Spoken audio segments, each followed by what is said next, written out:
So you feel like a fuck up. You thought you had it all figured out, only to have life kick you in the ass again. You keep finding yourself in the valley of deep emotions and uncertainty, and you're looking to connect with someone who's really been through it. Welcome everyone, my name is Vikash Shivdasani, and I'm the author of Rolling With It, Lessons Learned While Sitting Down. Rolling With It is a depiction of my raw and humorous personal spiritual journey that started with an accident that left me a paraplegic at 22 years old. This event was the catalyst to my seeker's journey in understanding the relationship between our thoughts and emotions and the reality that we're creating because of it.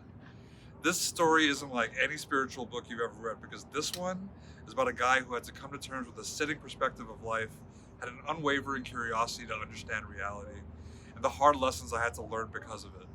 In addition, you're going to have a better understanding on how to identify and release the emotional blocks that are holding you back from living the life you truly want to live. By the way, everyone, I'm here in beautiful Sedona, as you can see behind me. I'm sitting here in my favorite coffee shop called Creekside Coffee. If you're ever in town, hit me up. We'll grab a cup over here.